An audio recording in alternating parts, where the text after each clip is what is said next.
Assalamualaikum warahmatullahi wabarakatuh. Sebelumnya, perkenalkan nama aku Erfi Rehan Firdabi dengan NIM 0311240021. Nah, sebelumnya eh, di sini aku mau memaparkan atau mempresentasikan hasil dari analisis yang sudah aku lakukan ke PT Sumber Alvaria Trijaya Tbk. Di sini aku menggunakan analisis perbandingan, analisis trend, dan juga analisis common size. Di sini aku ambil data untuk dari tahun 2023 dan juga 2024, laporan keuangan dari 2023 dan 2024. Dan di sini aku ambilnya neraca dan juga laba ruginya. Begitu, untuk mempersingkat waktu, jadi aku mau mulai memaparkan untuk dari analisis perbandingan. Nah, untuk analisis perbandingan ini rumusnya itu antara untuk neraca dan juga untuk laba rugi itu rumusnya sama aja ya, dimana kita mencari naik atau turunnya tahun 2000 nominal atau jumlah di tahun 2024 itu dibandingkan 2023 itu dengan mengurangi si tahun pembanding dikurangi dengan tahun dasar. Nah, tahun pembanding itu apa sih? Tahun pembanding itu tahun yang sedang kita cari atau biasanya periode yang berjalannya, dan tahun dasar itu tahun sebelumnya gitu yang menjadi dasar atau titik awalnya itu. Di sini tahun dasarnya itu di tahun 2023 dan tahun pembandingnya itu adalah tahun 2024. Nah, pertama kita akan cari dulu naik ataupun turunnya si kas dan setara kas ataupun akun-akun yang ada di neraca maupun di laba rugi. Contohnya di sini kas dan setara kas itu terjadi kenaikan sebesar 770.678.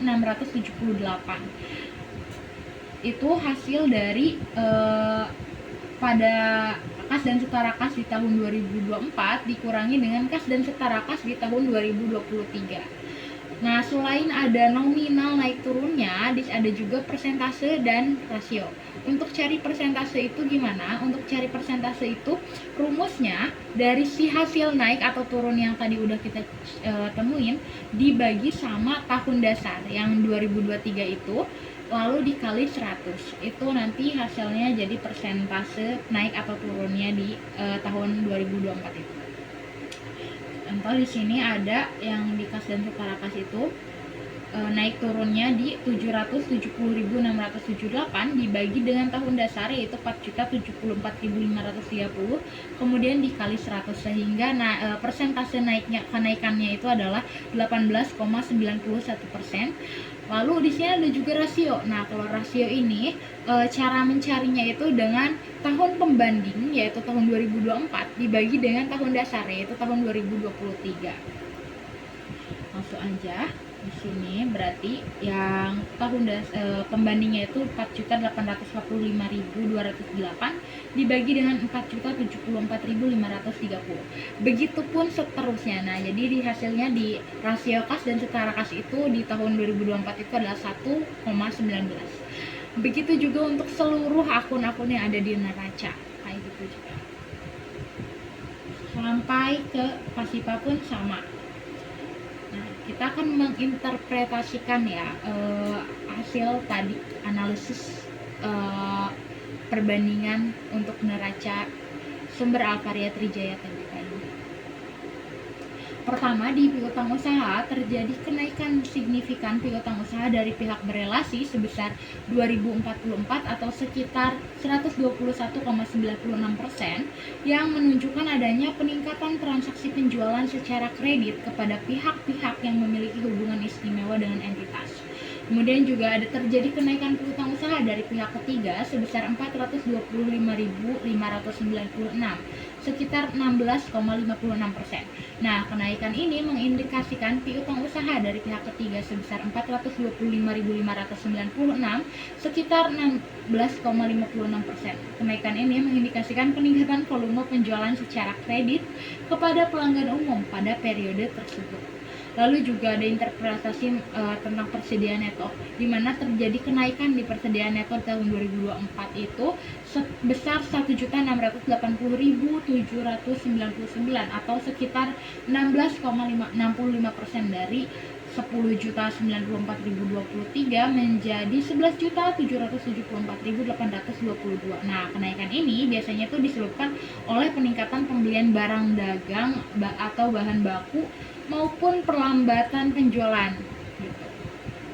Lalu ada total aset lancar, di mana secara keseluruhan total aset lancar ini meningkat sebesar 3.014.834 atau sekitar 17,40% dari awalnya 17.325.874 di tahun 2023 menjadi 20.340.708 di akhir tahun 2024.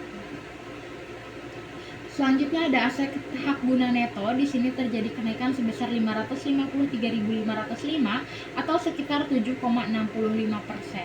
Nah, kenaikan ini menunjukkan adanya perjanjian sewa baru yang diakui sebagai hak guna aset atau penyesuaian nilai kontrak sewa yang signifikan.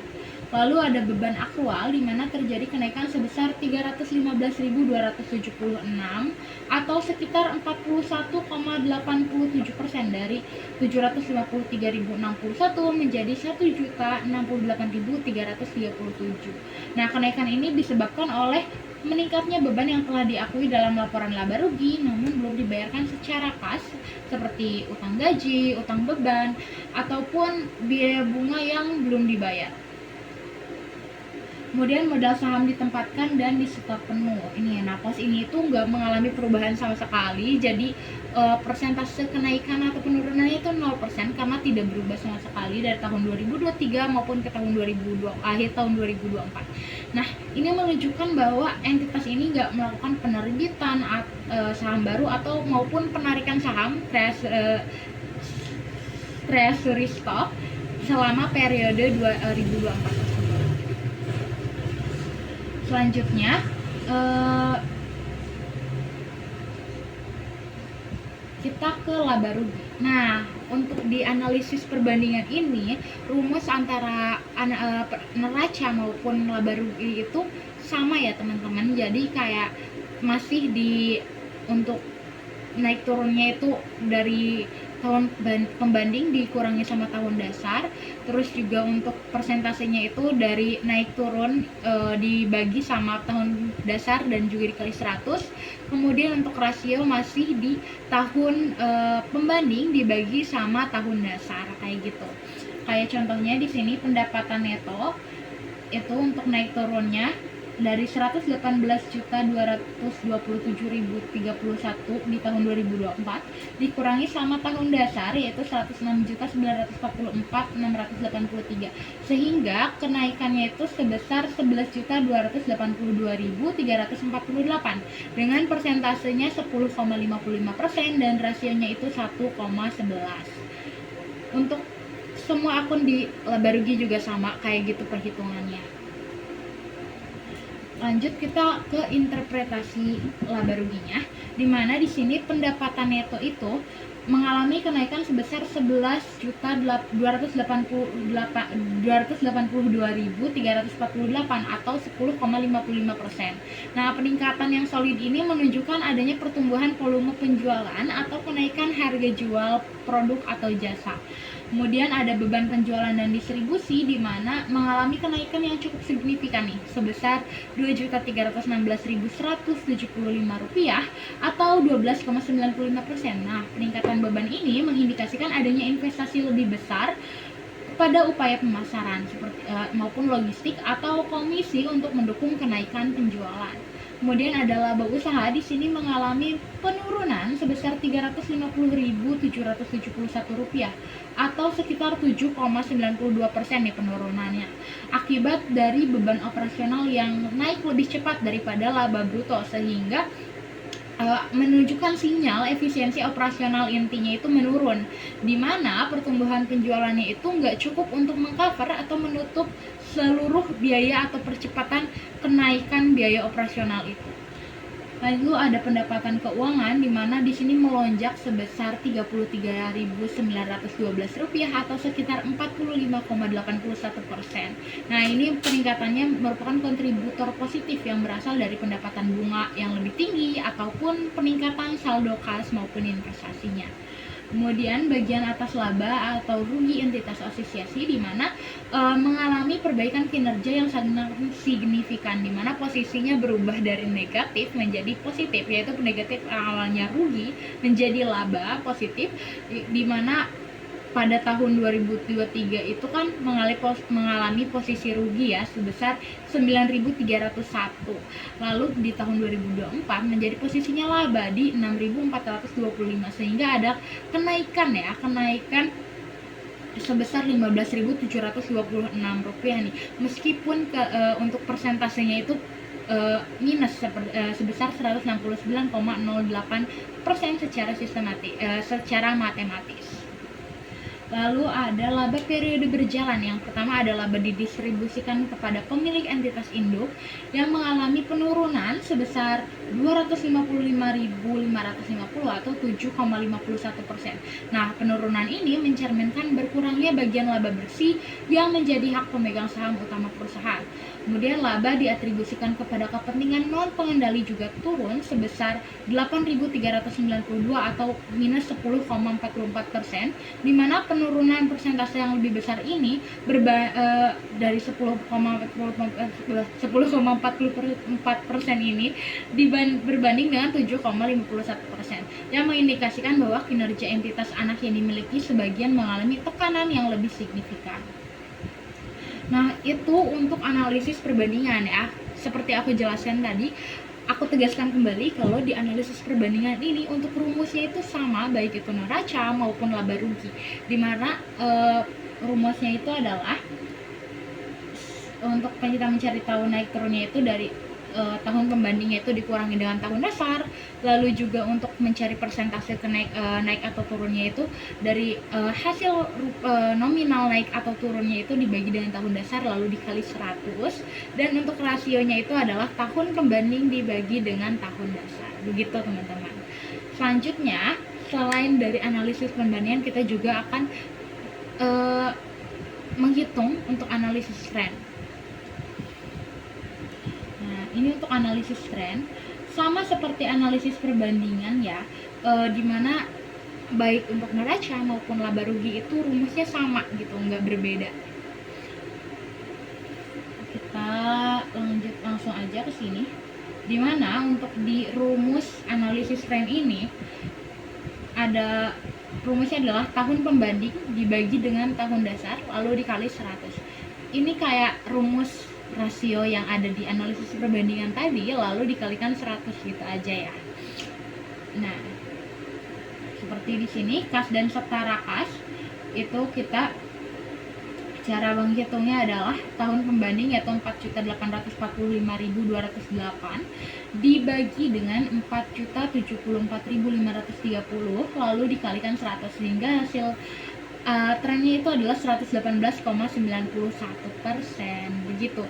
Selanjutnya untuk akun-akun di neraca juga semua seperti itu perhitungannya, tidak ada yang membedakan,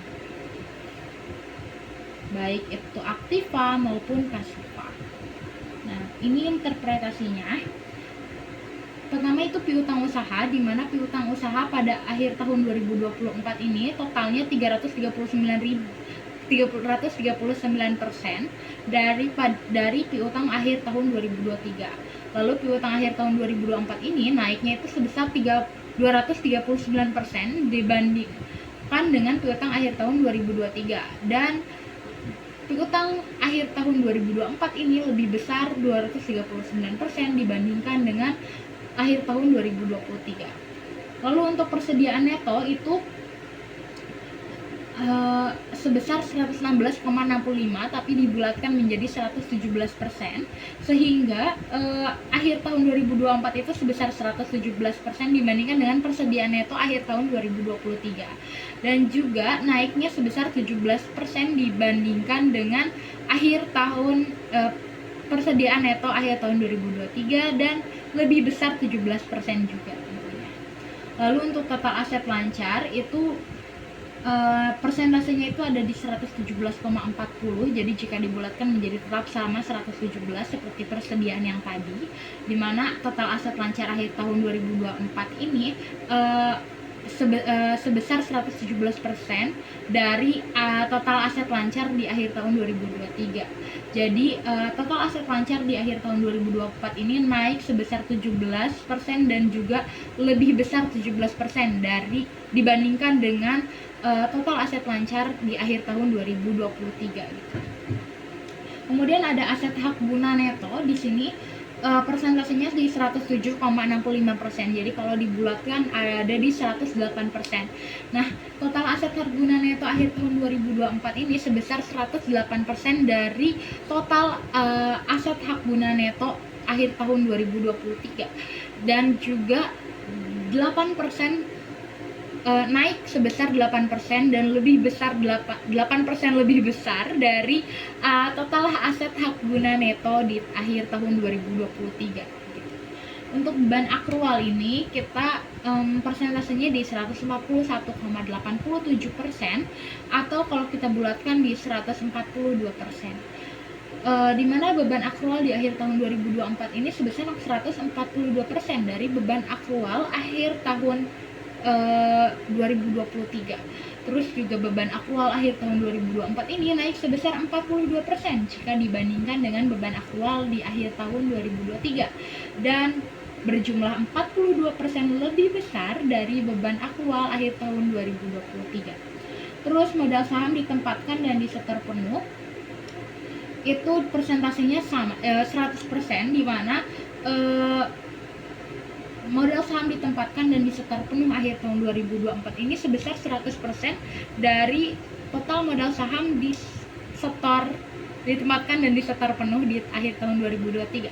Artinya modal saham ditempatkan dan disetor penuh itu tidak mengalami perubahan sama sekali atau perubahan 0% jika dibandingkan dengan akhir tahun 2023 dan berjumlah sama dengan modal saham ditempatkan dan disetor penuh akhir tahun 2023.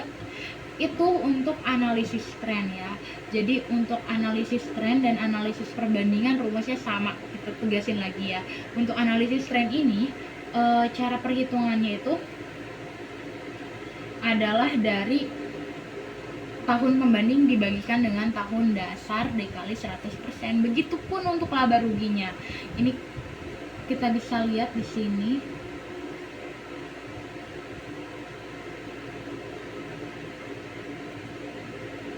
untuk laba rugi analisis tren, pendapatan netonya itu kita bagi yaitu di tahun pembanding yang 118.227.031 dibagi dengan 106.944.683 lalu dikali 100 sehingga hasilnya pendapatan neto itu angka indeksnya 110,55%. Nah, untuk interpretasinya pendapatan neto itu di 110,55%, jadi kalau dibulatkan menjadi 111%, di mana pendapatan neto akhir tahun 2024 ini sebesar 111 dari pendapatan neto tahun 2023. Lalu pendapatan neto akhir tahun 2024 ini naik sebesar 11% jika dibandingkan dengan pendapatan neto akhir tahun 2023 dan berjumlah 11% lebih besar dari pendapatan neto akhir tahun 2023. Lalu untuk beban penjualan dan distribusi pada akhir tahun 2024 itu sebesar Rp20.206.085, sedangkan beban penjualan dan distribusi di tahun 2023 adalah Rp17.889.910. Maka angka indeksnya itu di 112,95%. Jadi kalau dibulatkan di 113%. Nah, untuk itunya beban penjualan dan distribusi akhir tahun 2024 itu udah sebesar 113% dari beban penjualan dan distribusi tahun 2023. Lalu naiknya itu sebesar 13% jika dibandingkan dengan beban penjualan dan distribusi akhir tahun 2023 dan berjumlah 13% lebih besar dari beban penjualan dan distribusi akhir tahun 2023. Kemudian ada untuk laba usaha itu angka indeksnya di 92,08, jadi kalau dibulatkan di 90 2%. Jadi laba usaha di akhir tahun 2024 itu di 92% dari laba usaha akhir tahun 2023, lalu turun sebesar 8% jika dibandingkan dengan laba usaha akhir tahun 2023 dan berjumlah 8% lebih kecil dari laba usaha akhir tahun 2023. Kemudian untuk pendapatan keuangan itu angka indeksnya di 145,18. Jadi kalau dibulatkan menjadi 145%. Nah, pendapatan keuangan akhir tahun 2024 ini sebesar 145% dari pendapatan keuangan tahun 2023, dan pendapatan keuangan akhir tahun 2024 ini naik sebesar 45% jika dibandingkan dengan pendapatan keuangan akhir tahun 2023. Pendapatan keuangan akhir tahun 2024 itu berjumlah 45% lebih besar jika dibandingkan dengan pendapatan keuangan akhir tahun 2023.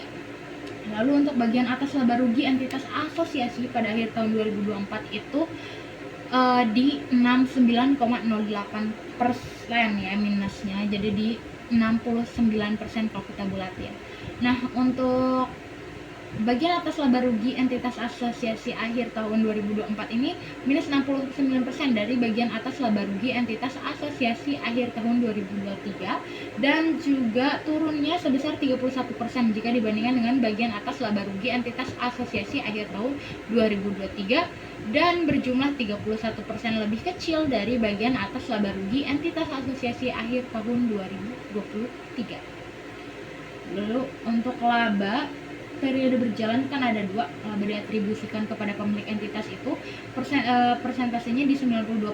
Jadi sebesar 92% dari laba diatribusikan kepada pemilik entitas induk akhir tahun 2023.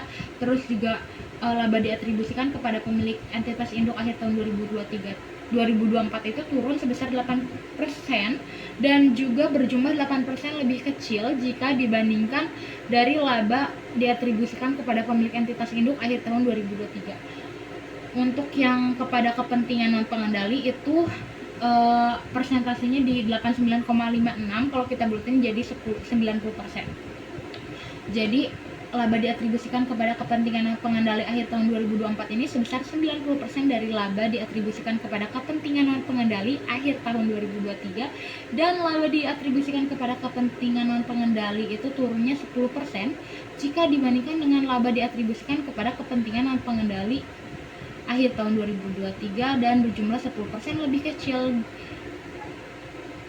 dari laba diatribusikan kepada kepentingan non pengendali akhir tahun 2023 gitu. Jadi untuk interpretasinya juga nggak jauh beda, sama. Terus juga untuk perhitungannya juga sama ya,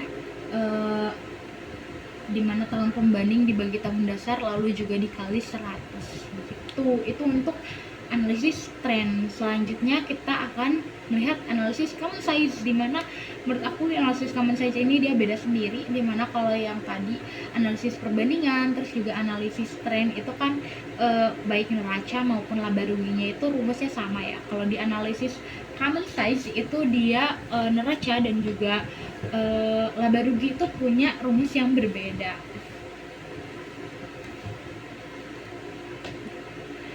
Biar cepat kita lanjut ke neraca analisis yang hasil analisis common size-nya. Nah, kalau untuk di neraca ini rumusnya itu semua akun aktiva itu dibagi sama total aktiva. Semua angka di akun aktiva pada tahun tersebut dibagi dengan total aktiva di tahun tersebut. Kayak misalkan ini kita lihat kas dan setara kas di tahun 2023 itu 4.074.530 rupiah, dia dibagi sama total aktiva ini 34.246.183, kemudian dikali 100, jadi hasilnya di 11,90%.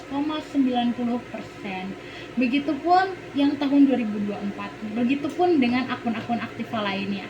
Contoh, kita randomly pilih yang aset tetap neto tahun 2024 yang 9.2.080 rupiah, itu kita bagi dengan 38.798.382 rupiah. Hasilnya adalah 23,20% gitu. Begitupun yang pasifa. Nah, kalau yang tadi aktiva itu kan semua akun aktiva dibagi sama total aktiva. Nah, kalau yang pasifa, semua akun pasifa dibagi sama total pasifa, baik itu liabilities maupun ekuitas.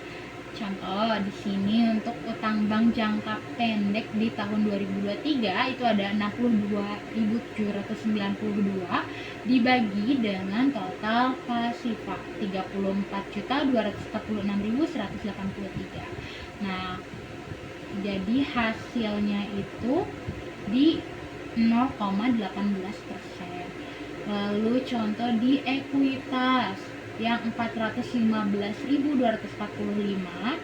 itu dibagi dengan 38.798.382 sehingga angka ini persentasenya itu di 1,07% untuk di tahun 2024. Nah, untuk interpretasinya piutang pihak ketiga tahun 2024 ini berjumlah sekitar 8% jika dibulatkan dari total aset tahun 2024. Artinya setiap Rp1 aset diinvestasikan ke piutang usaha pihak ketiga neto sebesar Rp0,08. Lalu persediaan neto tahun 2024 itu berjumlah sekitar 30% jika dibulatkan dari total aset tahun 2024. Artinya setiap Rp1 aset diinvestasikannya ke persediaan neto sebesar Rp0,3. Lalu untuk total aset lancar tahun 2024 ya berjumlah sekitar 52% jika dibulatkan dari total aset tahun 2024. Artinya setiap Rp1 aset yang dimiliki perusahaan, Rp0,52-nya itu berbentuk aset lancar. Lalu untuk aset hak guna neto berjumlah sekitar 20% dari total aset tahun 2024. Artinya setiap Rp1 aset diinvestasikan ke aset hak guna neto sebesar Rp0,20. Dan beban akrualnya itu berjumlah sekitar 3% dari total aset tahun 2024. Artinya setiap Rp1 aset didanai dari beban yang sudah diakui namun belum dibayar sebesar Rp0,03. Lalu untuk modal saham ditempatkan dan disetor penuh tahun 2024 itu berjumlah sekitar 1% jika dibulatkan dari total aset tahun 2024. Artinya setiap Rp1 aset ini dibiayai oleh modal saham yang telah disetor sebesar Rp0,01. Nah, gitu ya. Jadi kalau untuk di neraca ini rumusnya itu semua akun aktiva dibaginya sama total aktiva lalu dikali 100. Kalau semua akun pasiva itu dibaginya sama total pasiva lalu dikali 100. Begitu. Nah, selanjutnya kalau untuk laba rugi, kalau yang tadi aktiva dibagi total aktiva, pasiva dibagi total pasiva, kalau laba rugi, semua akun yang ada di laba rugi ini dibagi sama penjualan ataupun pendapatannya. Karena di laba rugi akunya itu di sini ada pendapatan, jadi dibaginya sama pendapatan. Kalau penjualan sama aja.